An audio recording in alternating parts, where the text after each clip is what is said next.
ازيكم عاملين ايه؟ عايزين تعرفوا الجمال ده اتعمل ازاي، والصينيه دي اتعملت من غير صلصه ازاي، والرز ابو شعريه التحفه ده جميل جدا جدا، والبتنجان تتخلصي من الزيت بتاعه ازاي الزياده. تعالي معايا على الفيديو شوفيه، خليكي معايا للاخر. اللهم صل وسلم على سيدنا محمد وعلى اله وصحبه وسلم. ازيكم عاملين ايه؟ يا رب تكونوا بخير. ان شاء الله باذن الله هعمل معاكم صينيه بطاطس حلوه قوي قوي قوي، وهي حلوه يعني مش هتبقى تقيله، يعني مش عاملاها بصلصه خالص، غير بس طماطميتين وبشرهم كده. خلاص كده تمام. انا هقول لكم على الطريقه. هنا كيلو بطاطس، معايا هنا 3 بصلات محترمين كده حلوين، دول 2 طماطم بشراهم. التوابل بقى، السر في التوابل تدي طعم تحفه: معلقه كركم، معلقه بهارات لحمه، معلقه كزبره ناشفه، ده 1 مكعب مرق الدجاج حسب الرغبة، يعني ممكن تشيليها او تحطيه عادي، ومعلقة ونص ملح صغيرة، دي نص معلقة فلفل اسمر، وهنا معانا 4 فصوص توم محترمين كده، وهنا طماطمية واحدة مقطعاها مكعبات، واحدة فلفل، ده انا هسيبه سليم مش هحطه. خلاص كده تمام. خلاص كده تمام. انا اوريدي حاطه الصينيه على النار مسخناها وحاطه فيها الزيت. اول حاجه هنزل بيها البصل. خلاص كده تمام. انا اول حاجه نزلت بيها البصل، هشوحه بس كده تشويحتين تقليبتين بس كده لحد ما يدبل شويه. الطريقه دي حلوه او خفيفه وحلوه.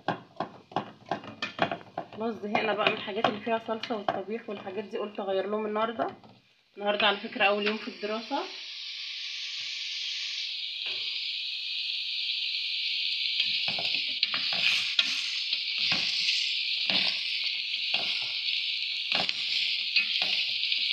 اولى اعدادي بتروح يوم السبت والثلاث من الساعه 8 للساعه 12، وتانية ثانوي هتروح من الاثنين والاربع برضو من 8 ل 12. البصلة خلاص يعني ادت لون اصفر خفيف خالص، هي دوب اشوحها بس مكملش 5 دقايق. هنزل عليها بالبطاطس. انت مش عايزه تنزل ماسكه في الطبق.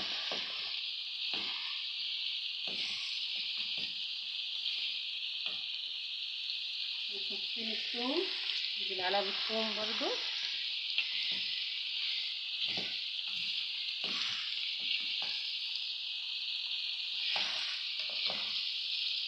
عايزه اقول لكم الطريقه دي حلوه وخفيفه.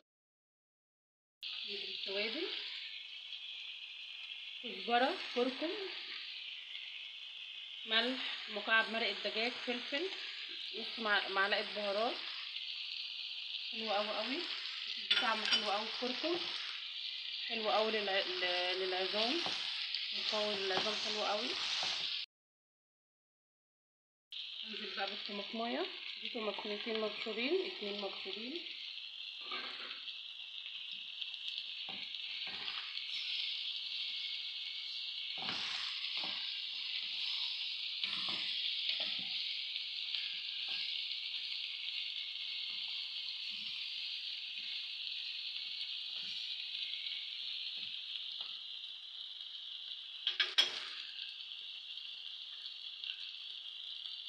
بالطماطم المكعبات،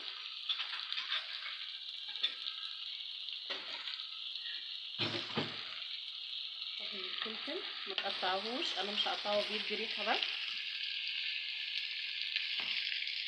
اللي بيحب السبايسي ممكن يقطعه صغير، لكن انا بس عشان يدي ريحه بيدي طعم حلو قوي قوي قوي. واحد كده رومي معايا صغير، بس هقطعه صغير خالص اهو. انا لقيته قدامي قلت احطه، بيدي طعم برده وريحه وحلوه قوي. شايفين الجمال؟ شكلها تحفه اصلا.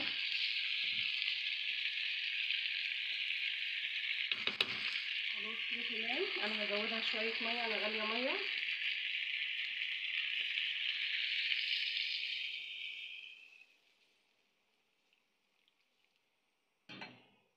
حوالي كوبايتين ميه، كوبايتين صغيرين يعني مش كتير.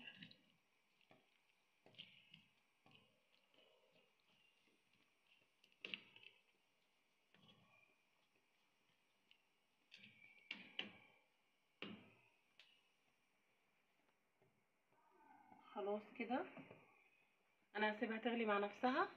هعمل معاكم الرز. انا هنا مسخنه الحله، هحط زيت عشان انا مش بحبه الا بزيت، بيبقى مفلفل وحلو قوي قوي.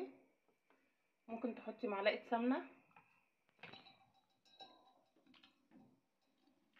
اعلي النار، انا مسخنه الحله قبليها.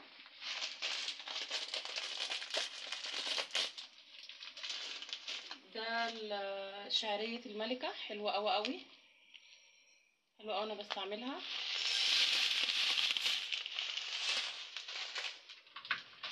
يعني كيس شلت منه شويه صغيره خالص.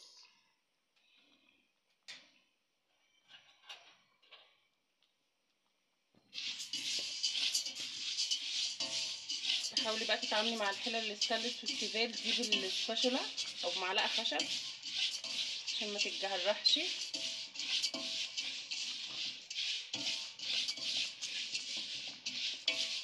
يعني ربع كيلو شعريه على نص كيلو رز، انا بعمل كده على طول، تبقى طعمها تحفه تحفه. بصوا هنا الصينيه ابتدت خلاص تغلي، هسيبها مع نفسها بقى وهعمل معاكم الرز. هقلب بقى في الشعريه لحد ما تتحمر، تدي لون كده ذهبي فاتح، وهرجع لكم تاني عشان الفيديو ما يطولش. خلاص كده تمام، هو شرب خلاص الميه بتاعته. بصوا ما شاء الله جميل ومفلفل، ولسه طبعا هحطه على العين الصغيره، هوطي عليه طبعا لحد ما يستوي وهوريكم الشكل النهائي بتاعه. بصي ما شاء الله الصينيه على نار خلاص كده، هي انا كده تمام. انا هحطها في الفرن، مشغله الفرن على فكره قبليها. الملح على فكره انا كنت نسيت احطه فحطيته يعني قبل ما اوريكم. يعني هحطها على العين الصغيره وهدخل الصينيه في الفرن وهرجع لكم تاني. خلاص كده انا عملت صينيه البطاطس ودخلتها الفرن والرز على النار وطيت عليه. هقول لكم بقى ازاي تتخلصوا من الزيت الزياده اللي في البتنجان ويبقى طعمه تحفه تحفه. تعالوا مع بعض. انا طبعا ما صورتش بس انا غسلت قبل ما احط البتنجان، غسلته كويس جدا جدا وصفيته من الميه، اهم حاجه تصفيه من الميه، وحطيته.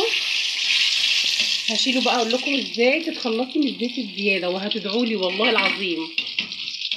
انا دي حاجه انا مجرباها بقالي سنه بالظبط بعملها. بالراحه بس، ده زيت انا عاملاه للبتنجان بس، وعامله يعني طاسه للبطاطس وطاسه للبتنجان والفلفل.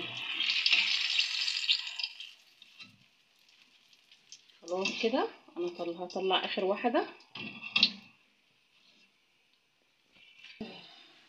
خلاص كده اول ما تطلعيه من النار مباشره، هو على فكره فيه بخار بس مش عارفه باين ولا لا. بصي ازازه الخل وبتمشي كده، حطي خل زي ما انت عايزه، انت اصلا كده كده هترميه. هوريكم انا الزيت اللي طلع من البتنجان بس شويه كده وهسيبه لحد ما الزيت اللي فيه يتخلص كله في قلب. تمام، انا سبت حوالي دقيقتين بالظبط في قلب الخل ورشيت عليه الخل زي ما وريته لحضراتكم. مجرد ما يطلع من النار على طول ترش عليه الخل في طبق. خلاص كده تمام. تعالوا بقى نشوف مع بعض كده. انا مش عارفه هو سخن طبعا، مش عارفه مسكته بالماسك ده.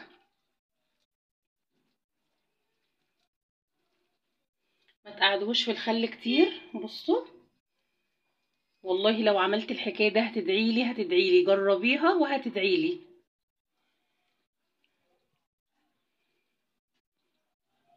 عايزه اوريكم كميه الزيت اللي في البتنجان.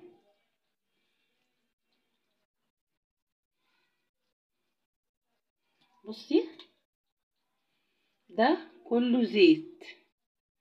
عايزه اقولك الخل تحت لونه ابيض والزيت اللي هو لونه اصفر، ده كل ده شايفين؟ كل ده زيت خارج من البتنجان. خلاص كده تمام. انا عملت الدقه التحفه دي. طبعا انا مش هتصدقوا انا عملتها ازاي. انا ضربتها في الخلاط، حطيت 5 ليمونات وحوالي راس توم كده محترمه حلوه، فصصتها طبعا، وضربت الليمون مع الخل الاول. وبعد كده اوريدي انا عندي الفلفل انا شايلاه في الفريزر، بحفظه في الفريزر على طول. الفلفل الاحمر ده عندي طول السنه، مش بيبقى مقطوع من عندي خالص. كل ما بحتاج بطلع نص كيس واحطه. اما بتهرسيه في الكبه بالملح ما بيجمدش، بتطلعيه وتقطعيه زي ما انت عايزه، ربع كيس نص كيس. انا قطعت ده نص كيس وحطيته في الكبه، في الخلاط، سوري معلش، حطيته في الخلاط. وحطيت بقى الليمون زي ما قلت لكم، الليمون الاول والخل ضربته جدا جدا، اتقطع كويس جدا واتفرم كويس في الخلاط. وبعد كده حطيت عليه الفلفل، وفي النهايه شلت الجزء وخليت جزء صغير حطيت فيه التوم. ما تحطيش التوم في الاول عشان ما يتهرس. يا ريت تكون شايفين، بصوا التوم كأنك حطاه في الكبة او في الهون. بصراحة الطريقة دي حلوة قوي قوي، انا بعملها، ده هيقضيني فترة. فانا حطيته في اللانش بوكس، مش بستعملها يعني، كل سنة لازم نجيب 2 3 لانش بوكس بقى، عندي حرام كتير يعني. خلاص هحشيه بقى الدقة وهرجع لكم تاني.